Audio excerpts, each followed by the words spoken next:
আসসালামু আলাইকুম everyone, welcome back to my channel. সবাই কেমন আছেন? আশা করি খুবই ভালো আছেন। এই ভিডিওটা আমার অনেক দিন আগের, যেহেতু আমার শ্বশুর কিছুদিন আগে মারা গিয়েছিল, তখন গিয়েছিলাম। তারপর মারা যাওয়ার পরে 2-3 দিন পরে আমার হাজব্যান্ডের বন্ধুর বাসায় বেড়াতে গিয়েছিলাম, তখনকার একটা ভিডিও দিয়েছিলাম। আসলে ভিডিওটা করেছিলাম, মন মানসিকতা ভালো ছিল না, আর ভিডিওটা এডিটিং করতে একদমই ভুলে গেছি।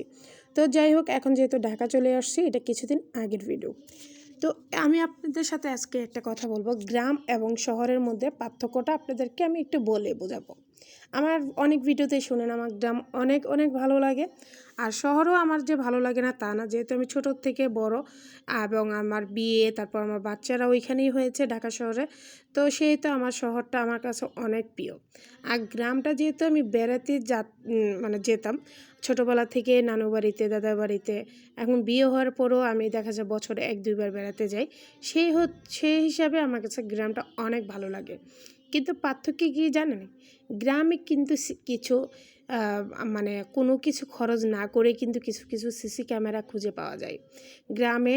এই যে দেখেন, আমার বাচ্চারাতে যেরকম ছোট থেকে বড় হয়েছে বাবার সাথে এরকম জোরে ধরা, আদর করা, এসে গ্রামে কিন্তু আসলে এরকমই হয় না, কখনই হয় না। তারা ছোট থেকে বাবার থেকে আলাদা থাকে, এই সেই মানে বিভিন্ন অনেক কিছুই। তো সেইগুলোই কিন্তু আসলে গ্রামের মানুষ সহ্য করতে পারে না। বলবে, ও মা, ধামরা ছেড়ি কত বড় হইছে, এখনও বাপের লোকে এরকম কসলা কসলে, ছি ছি ছি। আসলে কিন্তু বাবা মার কাছে কি কখনোই সন্তানরা বড় হয়? হ্যাঁ, সেফটি অবশ্যই থাকতে হয়, কিন্তু বাবা মা তো বাবা মাই, একজনের জন্য তার 10 জনেরকে দোষী বলতে পারি না, তাই না? তো এদিকে আবার ধরেন, আমার বাচ্চারা যেভাবে বড় হয়েছে, শহরে থেকে বড় হয়েছে, একটু লাফালাফি, দুষ্টুমি, তারপর নাচ গান, আবি যাবি, হ্যাঁ, কোরআন তেলাওয়াত, ওরা যেভাবে একটা মানে শহরের একটা বাচ্চা যেভাবে বড় হয়েছে, গ্রামে কিন্তু তারা এভাবে যেয়ে থাকতে পারবে না। আর গ্রামের যে পরিবেশ, ওই পরিবেশের সাথে ওরা খাপ খেতে পারবে না। তারপর আপনি, হ্যাঁ, গ্রামে যেমন ধরেন ফ্রেশ খাবারটা পাবেন, তারপর ফ্রেশ একটা নিঃশ্বাস নিতে পারবেন, যেটা আমার কাছে অনেক ভালো লাগে। ফজরের সময় ফজরের নামাজটা পড়ে যখন ঘর থেকে বের হবেন, তখন একদম মনটা প্রাণটা ভরে যাবে। কিন্তু ফ্রেশ কিছু খেতে যায় যদি কলিজার মধ্যে আঘাত করে মানুষে কিছু খুচা খুচা কথা দিয়ে, তাহলে কি আপনার ওই ফ্রেশ খাবার থেকে বাসি খাবারটা খাওয়াটা আপনার জন্য বেটার না?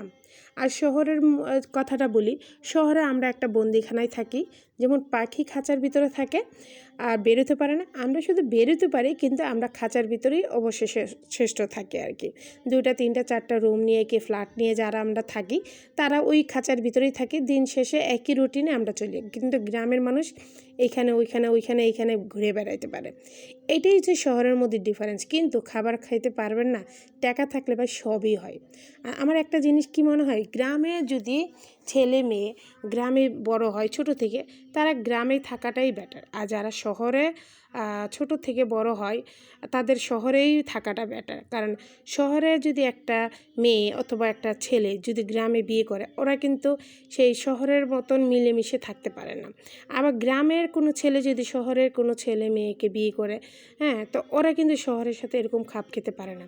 অনেকে পারে, অনেকে পারে না, কিন্তু আমার কাছে মনে হয় যে যেখানে থাকে সেটা নিয়ে থাকাটা মানে আমার জন্য, আমি মনে করি যে এটাই মানে বেস্ট। হ্যাঁ, তো যাই হোক, গ্রামে অনেক কিছু ভালো লাগে, আবার অনেক কিছু খারাপ লাগে। যেমন আমার বাচ্চারা দেখেন যেভাবে বড় হয়, তার থেকে আরও অন্যদের বাচ্চারা অন্যরকম বড় হয়, এটা কিন্তু অনেকে সহ্য করতে পারবে না। আর আপনি দেখেন মা, খালা, চাচিরা, ও মা, এইভাবে চলে গেন, এমনি দেমরি মায়া হয়ে গেছে, এত বড় হয়েছে, কে লাগে বিয়ে দানা, এমনি খাই কেন, অমনে খাই কেন। শহরে কিন্তু কখনোই কেউ কারো বাসায় যে জিজ্ঞেস করবে না যে তোমরা এটা করছো কেন, ওটা করছো কেন, এই করছো কেন, সেই করছো কেন, এভাবে খাও কেন, এভাবে চলো কেন। আমার পাশে যে ফ্ল্যাটে আমি যে বাসায় থাকি, সেই বাসায় 7 বছর থাকি, আমার পাশের ফ্ল্যাটের মানুষদের সাথে আমার কিন্তু খুব ভালো সম্পর্ক, কিন্তু হাই হ্যালো দেখা হলে কিন্তু কখনো কাউকে এইভাবে জিজ্ঞেস করিনি, আল্লাহ ভাবি এইভাবে চলেন কেন, ওইভাবে চলেন কেন। উনি আমাকে কখনো বলেন না, আল্লাহ ভাবি কী রাঁধছেন, আপনার স্বামীকে এই রাত দিতে পারেন না, এই না সেই না। কখনোই এই শহরে এই কাজটা হয় না। কিন্তু গ্রামে কিন্তু এটা ফ্রিতে খুঁজে পাবেন কিছু কিছু সিসি ক্যামেরা ভাবি, সিসি ক্যামেরা চাচিরা। তো যাই হোক, আমার কাছে মনে হয় গ্রাম থেকে শহর অনেক বেস্ট। একা একা থাকাটা আমার কাছে মনে হয় বেস্ট, কিন্তু গ্রামে কিছু কিছু বেড়ানোর জন্য একদম মানে পারফেক্ট। তো গ্রামের পরিবেশটাও একরকম, শহরের পরিবেশটা একরকম। সবাই সব দেশে যে যেখানে থেকে শান্তি সেখানে থাকাটাই বেটার। তো আমার ভিডিওটা খারাপ লাগলে অবশ্যই জানাবেন, আর ভালো লাগলেও অবশ্যই জানাবেন। আর আমার ভিডিওগুলো কিন্তু ভালো লাগলে লাইক, শেয়ার, কমেন্ট এবং সাবস্ক্রাইব করতে একদম ভুলবেন না। পাশে থাকা বেল বাটনটা অল দিয়ে দিবেন যেন সবার আগে আপনাদের কাছে চলে আসে ভিডিও ছাড়ার সাথে সাথে। আর যারা ফেসবুক পেজ থেকে দেখতেছেন অবশ্যই আমার চ্যানেলটা একটু ফলো আর একটু শেয়ার দিয়ে দিবেন।